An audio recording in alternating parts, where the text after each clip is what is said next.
Pero, ¿quién la hace esta interpretación? El cerebro. ¿De acuerdo?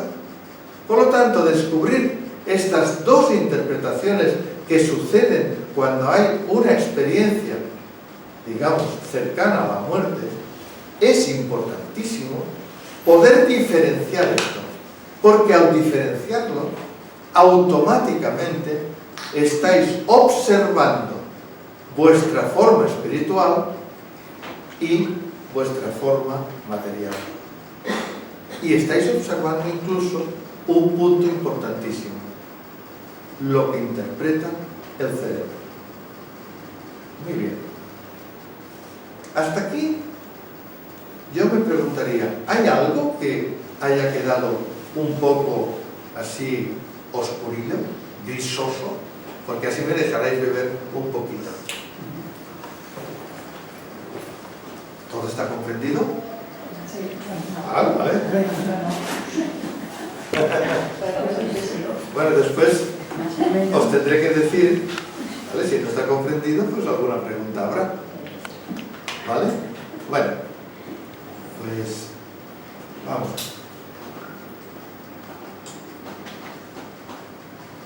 Por lo tanto, da razón a que sea un punto de análisis, reflexión, discernimiento, incluso, tal como yo lo he hecho, unas regresiones para poder analizar hasta qué límite se alcanza y dónde alcanza esa forma material, que la conocemos todos, y la forma espiritual, que solamente se percibe.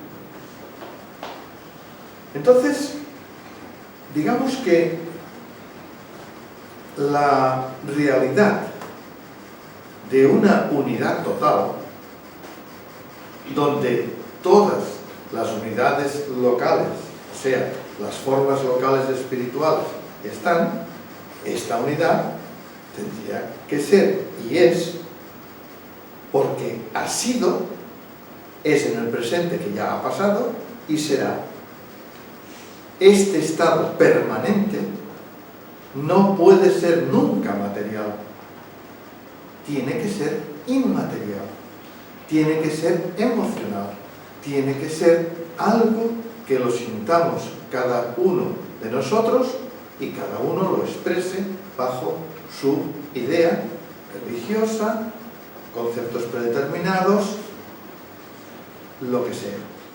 Por eso muchas veces se dice que cuidado con lo que el cerebro realiza, porque puede producir esos engaños. Por lo tanto, diciéndolo de esta manera, yo puedo especificar que constantemente en cada presente hay tres realidades que están entrelazadas, que están, digámoslo así, de una forma cuántica, aunque nosotros nos podamos tocar y decir, pues somos materia densa. Yo diría, no tanto, porque bajando a nivel de los átomos, esa materia densa ya deja de existir. Es un vacío enorme. Y esto lo habréis podido observar cuando escucháis algún programa sobre los átomos. Por lo tanto, si yo digo tres realidades, la primera es la nuestra. Estamos aquí en un mundo de 4 dimensiones, 3 de espacio y 1 de tiempo. Significa esto que cuando acabe y diga que ese espacio y tiempo puedo llamarle causa, el fundamento será muy adecuado. Volvamos. Ya estamos en las 4 dimensiones y vamos a la realidad de esa dimensión por la cual yo manifiesto una, digámoslo así, una totalidad, una unidad total.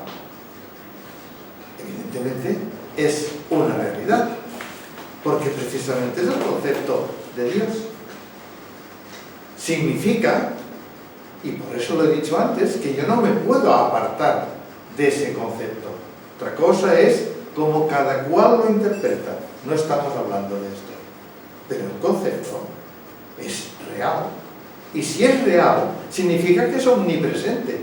Y si es omnipresente, está en el presente de cada momento de nuestra vida. ¿Y cuál sería la tercera realidad? Nuestra forma espiritual.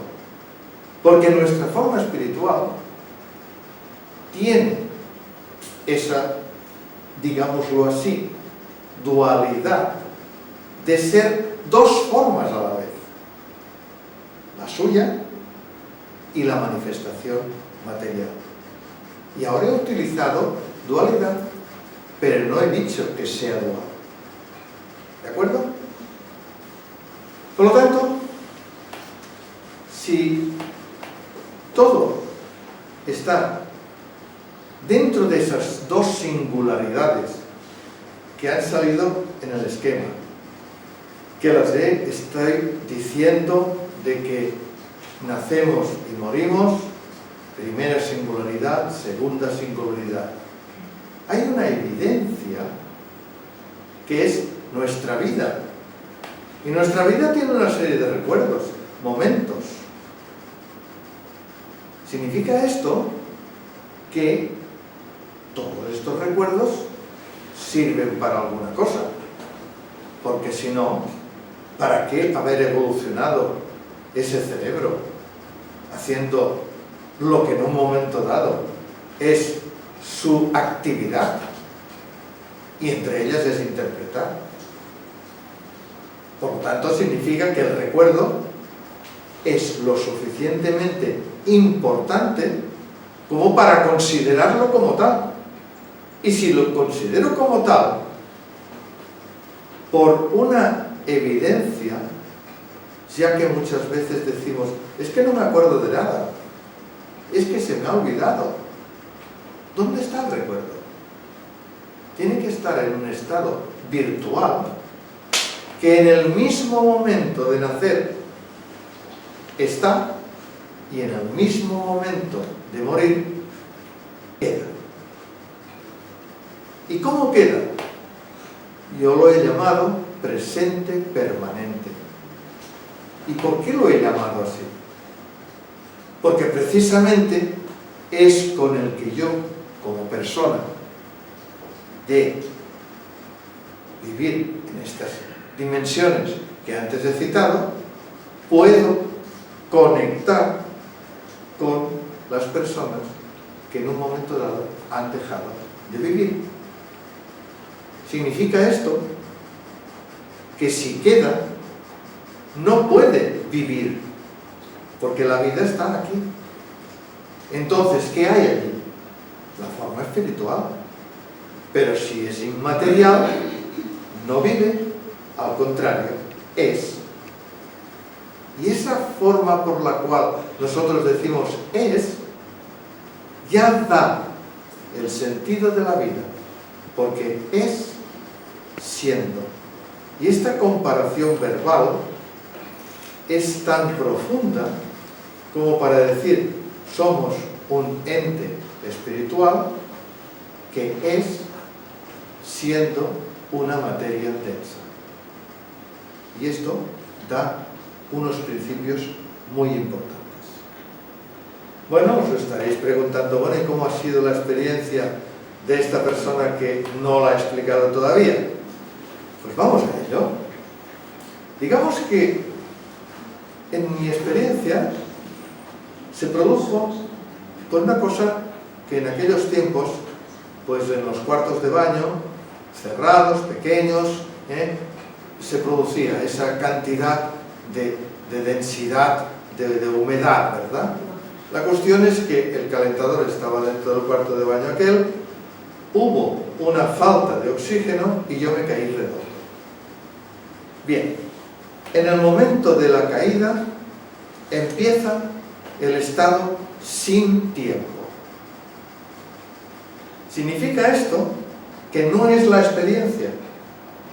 Significa esto que yo lo he podido averiguar a través de los estados que yo he tenido sin glucosa en el cuerpo, cayéndome redondo, estirado, que se dice, sin conocimiento.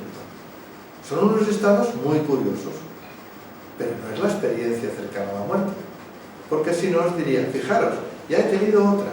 No es lo mismo. La experiencia cercana a la muerte es cuando mi forma espiritual sale y va ¿a dónde? A su lugar, a su inmaterialidad. Por lo tanto, mi cuerpo, ¿cómo queda? Allí en la cama. ¿Con constantes vitales? Sí, pero mínimas, porque si no fueran mínimas, yo tendría consciencia y no tenía consciencia. Entonces lo comparo con las bajadas de azúcar, y tanto, porque en las bajadas de azúcar no hay consciencia. ¿De acuerdo? O sea, estas comparaciones son muy importantes para poder valorar lo que uno siente dentro de sí. Porque si no, lo que uno siente dentro de sí, el cerebro lo interpreta a su manera. Y como lo interpreta a su manera, no le podemos decir, cerebro, estás equivocado, porque somos nosotros mismos. No hay una dualidad en nosotros que digamos, escucha, ahora te voy a preguntar esto y me contestas. No, somos nosotros mismos. Por lo tanto, si somos nosotros mismos, ¿dónde está el engaño? El engaño hay que descubrirlo a través de lo que os acabo de ir explicando, la forma espiritual por la cual es inmaterial y todo lo demás es material.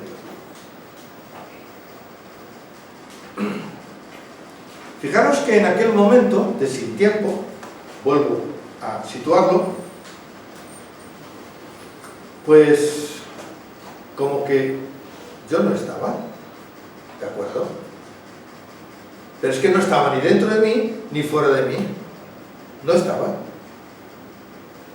Vale, lo damos por aceptado. Al cabo de un buen rato, en aquella época no es tan rápido como ahora, llegó el médico a casa, evidentemente llegó en el momento, porque en aquel momento a mí me sucedió el trance. O sea, parada cardiorrespiratoria. Bueno, ahí empieza la experiencia. En todo el rato que ha estado sin tiempo, nada. Como si hubiera sido una bajada de azúcar. Lo mismo. Por lo tanto, no puedo considerarlo de otra manera que sin tiempo. Pero el reloj corría para mi familia. Eso sí, para mí no. Significa esto que cuando empieza la experiencia, tú ya estás fuera de ese lugar. Y se abre delante de ti una especie de luz, de túnel, de portal, de lo que se quiera llamar. Es luz. Es algo que te atrae. Y es algo que te atrae porque todavía estás en el mundo físico. Si antes recordáis, cuando yo estaba hablando de la forma espiritual que ocupaba dos estados, uno el suyo, espiritual, y el otro material, en aquellos momentos todavía está en las tres dimensiones. Pero hay un instante en que desaparece tanto la habitación como la gente que estaba allí esperando a que yo me recuperara, e incluso yo mismo como cuerpo. Yo ya no observaba ni veía nada de nada, solo era luz. En ese instante es cuando percibes toda esa sensación y sientes que allí estás acogido, hay armonía, hay emoción, pero emoción ¿cómo? ¿Subjetiva? No, porque no existe la subjetividad que nosotros podemos desarrollar en nuestra vida como seres materiales. Decir que el espíritu es subjetivo es un fuera de lugar, porque si es inmaterial, si es sin volumen, si es sin tiempo, no puede ser subjetivo. Por lo tanto, llegamos a esa sensación de la objetividad que evidentemente en el mundo de las dimensiones no existe. Pero en la forma espiritual sí. Y te sientes acogido, pero claro, aquella conciencia que ha salido, que está percibiendo todo aquello, percibe iguales conciencias. Es en la interpretación que se percibe entonces que has visto un pariente, que has visto esto, que has visto lo otro. Esto es otra forma de expresar y de explicar la experiencia. Y es la que se recuerda, es la que se habla muchas veces. Porque claro, si yo empiezo a decir, cuando explico mi experiencia, es que yo he visto unidades de luz, me dirán, escuche por favor, San Boi está muy cerca. Así de claro. Por lo tanto, tengo que fundamentar por qué yo lo expreso así. Y esto ha sido mi tarea durante años, años y años. Significa esto que además, allí, sin haber ninguna forma por la cual haya entendimiento, lo hay. Significa esto que para las formas espirituales no hace falta hablar, no hace falta gesticular, no hace falta interpretar, se es, punto.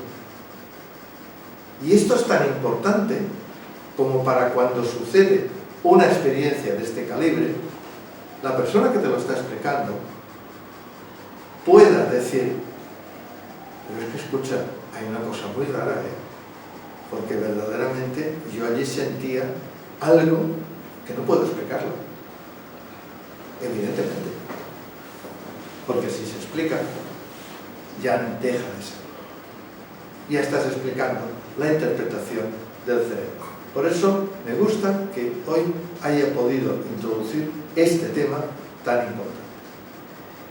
Y la sensación de retornar. La verdad es que yo no quería volver, pero la sensación está. Y es comprensible al cabo de los años cuando investigas. Aunque normalmente todo el mundo que haya tenido una experiencia cercana a la muerte diga, es que yo no quería volver. Vale, estupendo. ¿Por qué? Porque se están entremezclando los conceptos de la forma espiritual que están en el inconsciente con las formas conscientes conocidas. Y no hay que decir, ah, pues tú no la has tenido. No, al contrario, sí, la has tenido. Explícamela, dame detalles, dame todo lo que en un momento dado puedas expresar. Eso es lo importante.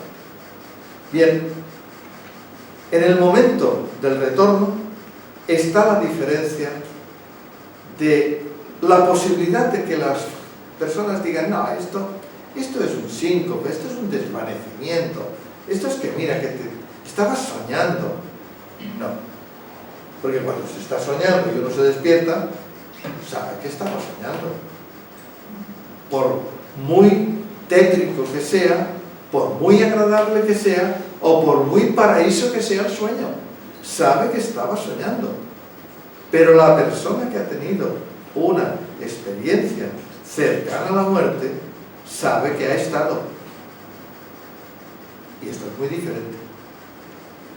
Por lo tanto, en el retorno es como si dieses esa energía a todas las células. Porque, vamos a ver, si antes he dicho, no se muere, de acuerdo, aceptable, no se muere, pero es que hay una muerte clínica que allí hay unos aparatos que están diciendo que está muerto. Significa que las células no tienen actividad. Y si no tienen actividad, cuando hay el retorno, se tendrá que dar esa actividad a las células. Por lo tanto, no es equivocado que yo pueda expresar que la sensación que yo tuve, la sensación que en un momento dado se experimenta, es dar esa energía a cada célula. Algunos dirán, bueno, pero es que se ocupa todos los rincones de un cuerpo y si entras mal te quedas desocupado. A ver, yo siempre digo lo mismo, en las filosofías hay mucha cosa que realmente se podría considerar, pues, leyenda. Vamos a lo concreto. Vamos a lo concreto porque en un desvanecimiento no tienes esa sensación. Cuando yo me recupero de una bajada de azúcar, yo no tengo esa sensación. Yo me recupero y punto. ¿Cómo me recupero? Pues tomando azúcar. E inmediatamente me hago los análisis y de estar a lo mejor, pues normalmente cuando estoy así, estoy entre 50, 60, por ahí, por lo tanto significa que estoy controlando, pero si bajo a 25, me tienen que controlar. O sea, alguien me tiene que dar una inyección de glucosa. Si no, evidentemente puedo tener un paro cardíaco. Fijaros la diferencia que hay en cómo se observa el cuerpo.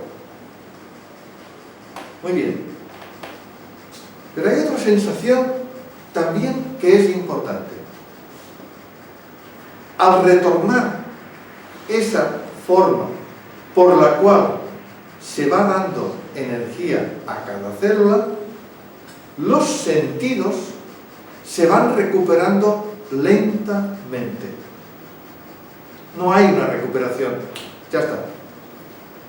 Y de hecho, cuando a mí me ha pasado, os lo vuelvo a repetir, las bajadas de azúcar, pues han sido así. Pero es que de estados totalmente inconscientes, el máximo que tuve fueron 5 horas en Igualada, en el hospital.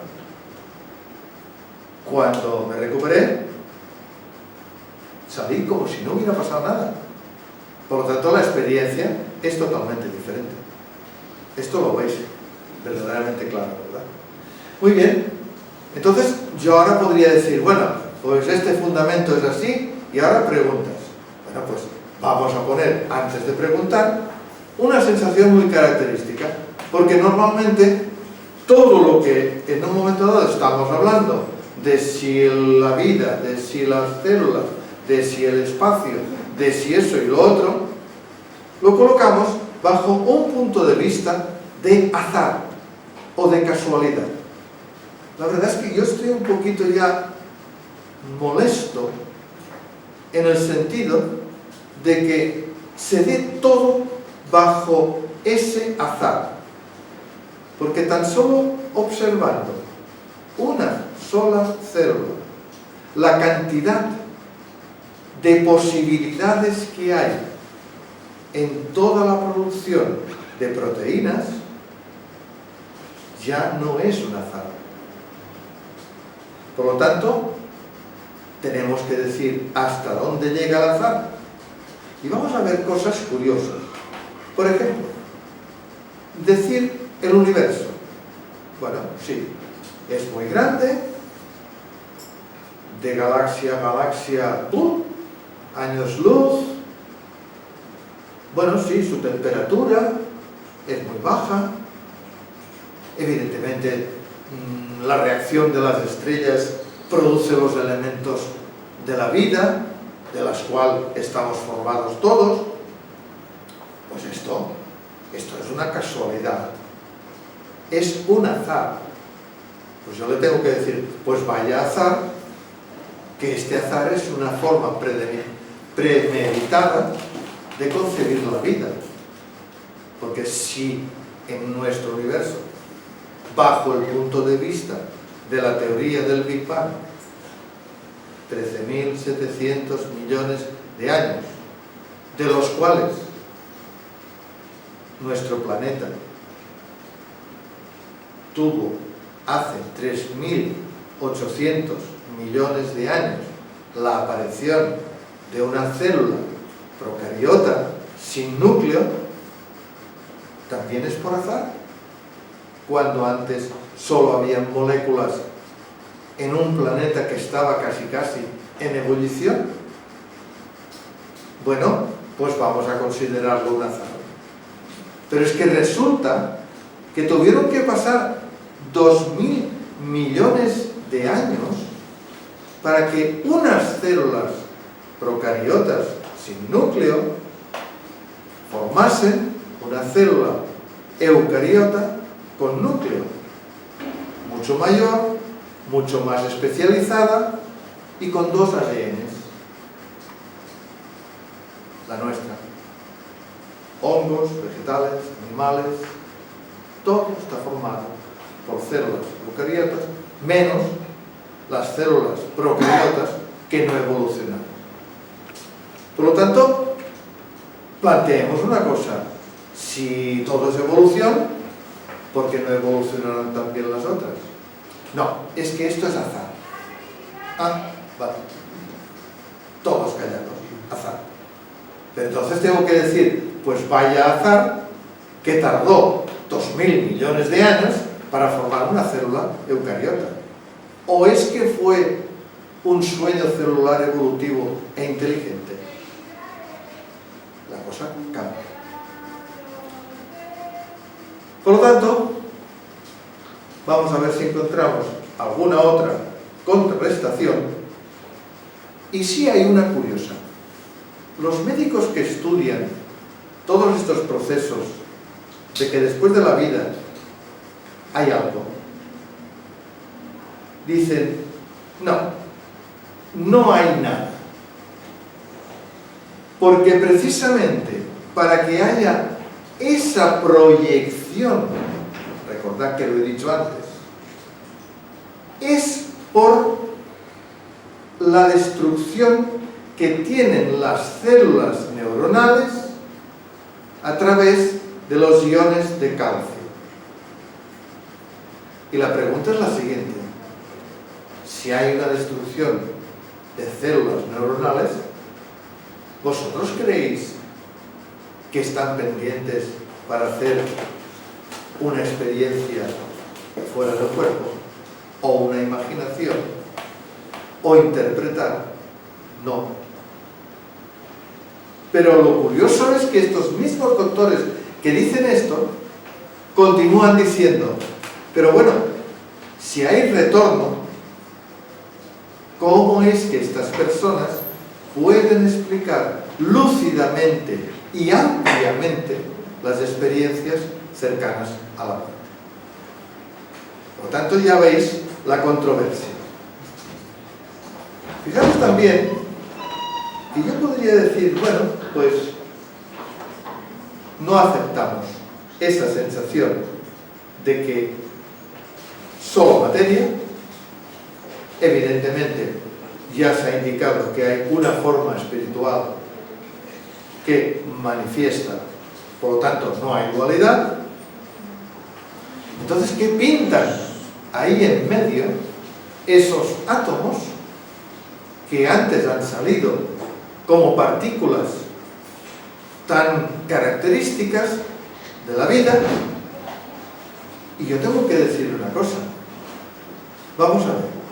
Recordad, hay 4 fuerzas fundamentales en la naturaleza: la fuerte, la débil, la electromagnética y la gravitacional. Estas fuerzas, según los físicos, estaban todas unidas y se dividieron. Se aceptan. Pero lo curioso es que cada una de ellas sirve para la estabilidad del átomo. ¿Por qué? Pues porque si no tuviera esta estabilidad del átomo a través de la fuerza fuerte o de la fuerza débil o de la fuerza electromagnética, incluso de la gravitacional, no existiría el átomo. Se hubiera disgregado. Imaginemos una cosa. La fuerza fuerte